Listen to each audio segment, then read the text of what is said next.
Hello and welcome back to my channel. Today what we are going to be doing is we are going to be going over Joe Biden's potential VP picks for president, and we are going to be going over the top 10 most likely people to become Joe Biden's vice president, along with talking about their negatives and positives that they would bring to the ticket.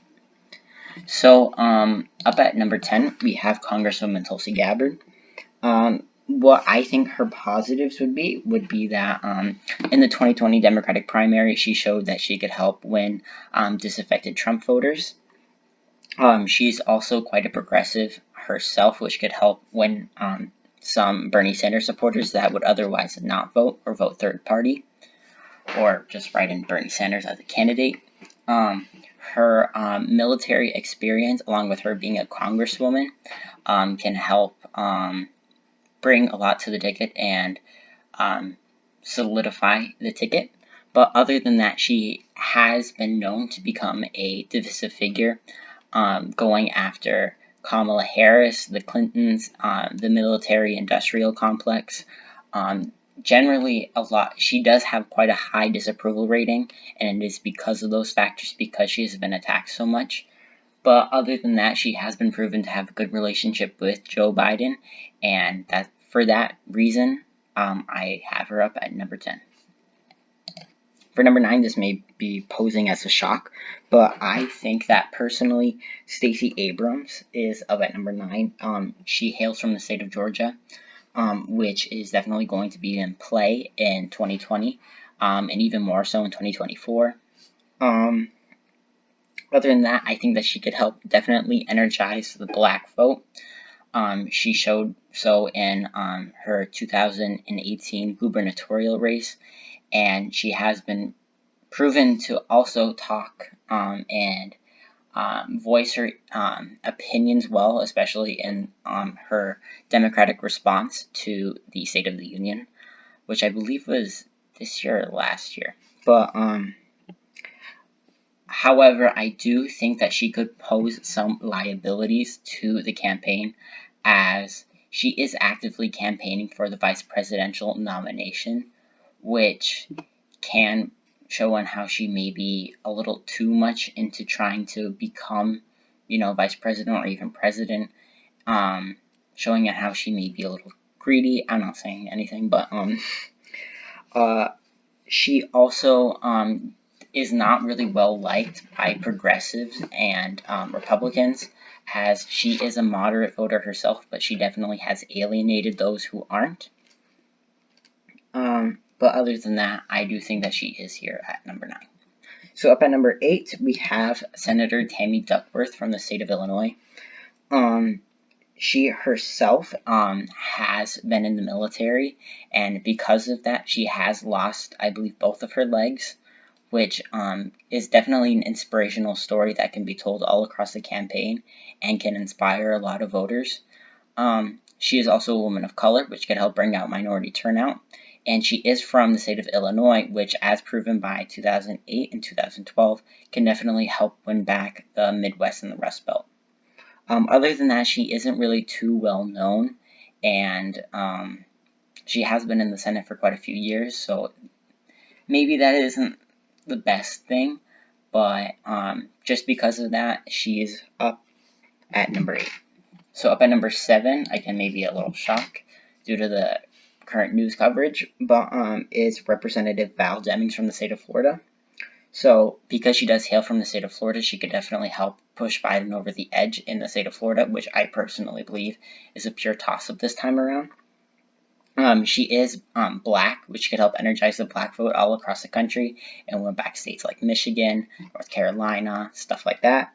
And she is also a former police chief from Florida, which could definitely help divide the current situation over the death of, George Floyd and the protests all across the nation, and could really help bring a unity ticket.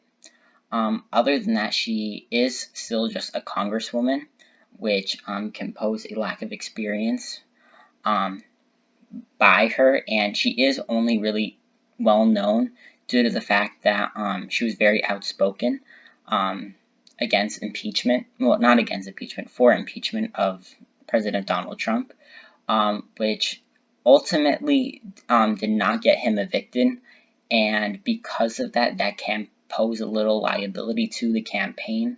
But other than that, I have her up at number 7. So number 6, this is again probably a surprise that I even have her on my list. It's former Secretary of State Condoleezza Rice. She is actually a Republican herself, and Joe Biden did say that he would be considering a Republican, and if there were to be one that he would pick, it would have to be Condoleezza Rice. She was the former Secretary of State under George W. Bush, and she is from the South. She's from the state of she's from the state of Alabama, and she is also black, which could help energize the black vote all across the country, and could help bring over disaffected Trump voters that would not vote otherwise. Other than that, I think that this pick could definitely alienate like progressive voters and maybe even some liberal moderate voters, as she would be a Republican, and it would not necessarily show too much of a difference from Donald Trump, but due to her moderate policies, it also may help unify the ticket a little bit more. There's a lot of negatives and positives from her being on the ticket, and Biden himself has shown somewhat of an interest in her becoming VP. So because of that, I have her at number 6. So at number 5, I have Senator Amy Klobuchar, hailing from the state of Minnesota.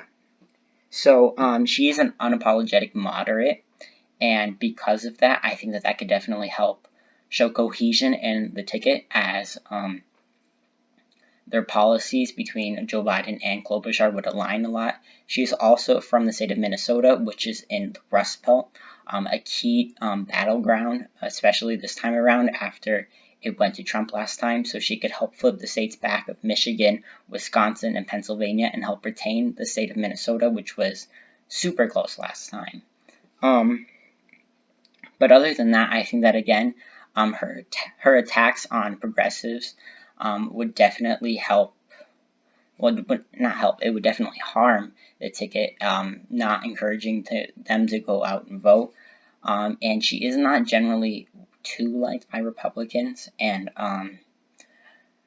her additional negative prosecutorial record, especially in the wake of the protests going on all across the country, fighting back against police brutality.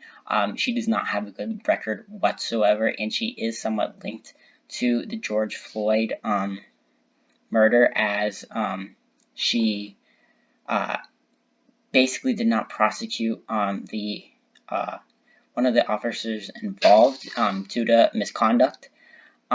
So because of that, I think that that could definitely harm the ticket, but generally she has already begun the formal vetting process, and she is really well liked by Joe Biden himself. So because of that, I have her at number 5.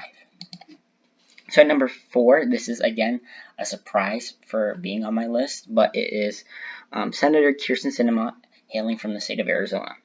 So her being from the state of Arizona could definitely help push Arizona over the line. Arizona is going to be very close this time, and is actually in recent polling favoring Joe Biden, and her being on the ticket would only help push her over the line even further. She is a Blue Dog Democrat, and she was also an early supporter of the Joe Biden campaign. And I mean, other than that, she is openly bisexual, which could help energize the LGBTQ vote, which is not a significant voting bloc, but could definitely help have their voices heard, especially at such a high executive level. And other than that, she could definitely provide a cohesive ticket. There isn't necessarily anything too wrong with her being a part of the ticket, other than the fact that she likely will not win over progressives, but she definitely helps unify moderates and even somewhat to an extent Republicans. So her being on the ticket would definitely provide a lot of would provide a huge boost to the Biden campaign. So at number 3, I have Senator Elizabeth Warren from the state of Massachusetts.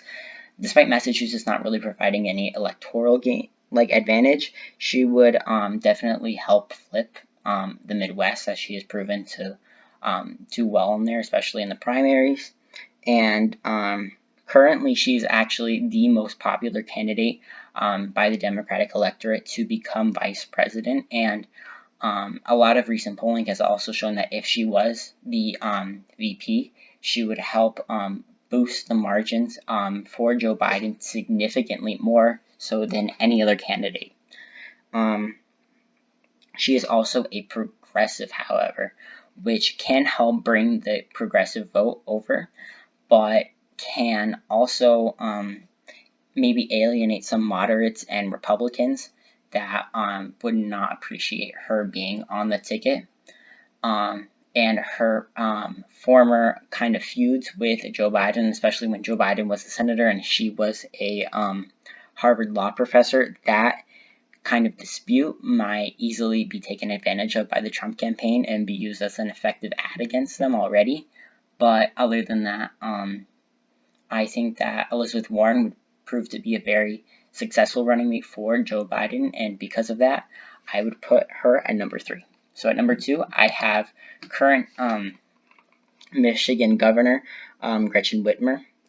She is from the state of Michigan, which is in the Midwest, and would definitely help flip the Midwest towards the Biden column even further. She is also a moderate and an early supporter of the Joe Biden campaign, showing in how they already have a close relationship, and would definitely provide a cohesive ticket. And she was also quite popular for her coronavirus handling, despite some protesting setbacks. But other than that, she has proven to be quite a good moderate and would provide a lot to the ticket. She would not help out in the progressives and bringing out the turnout from them, but she could definitely help win back the white suburban voters that were not won really by Hillary Clinton in the last election cycle. So number 1 for the most likely VP pick for Biden would be Senator Kamala Harris from the state of California. California would not provide any electoral advantages, but Kamala Harris herself is half black, half Indian American, which in return could definitely help boost minority turnout all across the board, especially in the states of Florida, North Carolina, Arizona, and even the Rust Belt, which could definitely help the Biden ticket. She has proven herself to be a good debater, sometimes even too much, attacking Joe Biden vehemently in the first Democratic debate, which kind of tanked him, and can easily be proven to be turned into an attack ad against them. But other than that, her help in especially the South can help easily aid Biden into a victory. And even though she somewhat alienates progressives, Kamala Harris would bring a huge electoral advantage to the ticket. So I hope you enjoyed my video. If you have any comments, questions, who you think the VP would be, any other people that I didn't mention, leave it down in the comments below. Like and subscribe, and I'll try to post more videos as soon as I can. So thank you.